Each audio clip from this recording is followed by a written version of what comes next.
Risk assets are bleeding. Today, the Nasdaq's off 2%. Bitcoin just fell below $100,000, and the US dollar's ripping to its strongest level since back in May. Everyone's suddenly cashing out on this everything rally, and it's not random. It's liquidity stress hiding in plain sight. We've had Fed members come out lately vocalizing that they don't necessarily feel confident about cutting rates when December rolls around. And when rates stop falling, that money that's chasing every speculative bet, like here's a couple examples, AI, crypto, high growth tech names, for example, that money, it starts heading for the exits. So tomorrow is going to be the big test. We'll be getting ADP private payrolls report, the only real jobs data we've gotten while the government shut down. Economists are expecting to see an addition of 37,500 jobs for the month of October, which is a full reversal from the previous month's loss of 32,000. ADP says that hiring's ticking back up, especially in services, but overall it's still pretty weak. The chief economist literally called it tepid. Weekly ADP data shows job gains averaging about 14,000 per week, up from 10,000 in early October.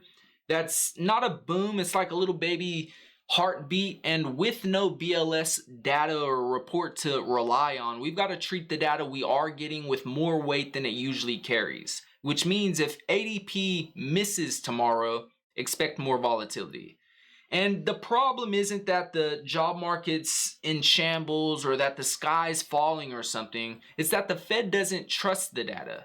Chicago Fed President Austin Goolsbee said yesterday he's not ready to cut rates when December rolls around, even with the weaker hiring, with these layoff announcements from certain companies. Inflation's still too high in his opinion, and without the data from the BLS, they've got this green light to not know what's going on, and because of that, I don't know about cutting rates.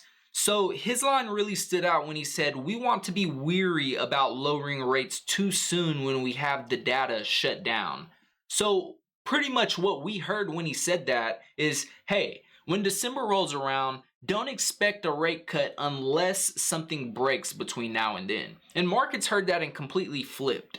The odds of a December rate cut just slid from 90% last week to now 69% for a quarter point rate cut.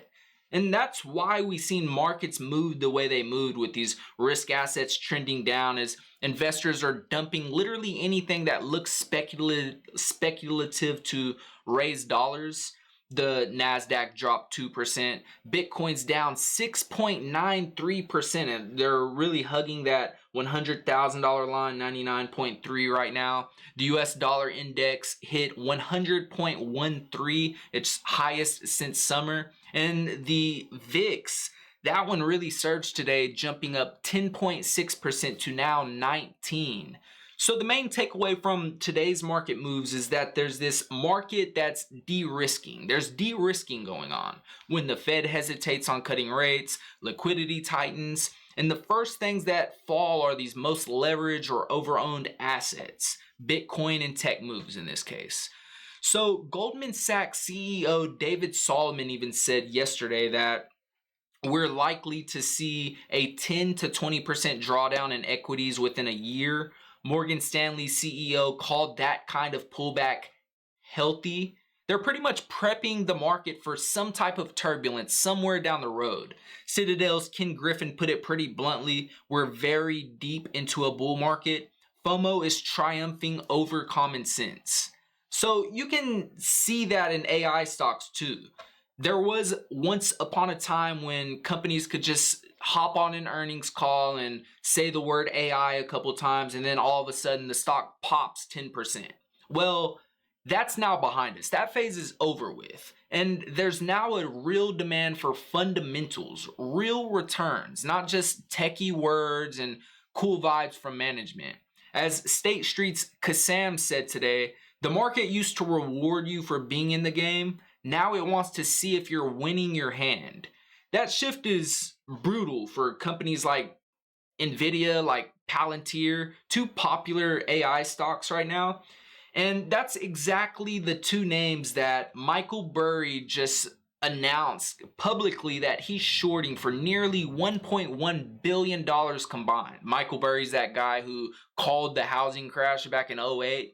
Well, yeah, he's betting against the AI boom right now, right? Conveniently, when bank CEOs start coming out all bearish, right as the Fed starts getting weary about cutting rates in December because they think everything's just fine. And underneath the surface, it's far from that.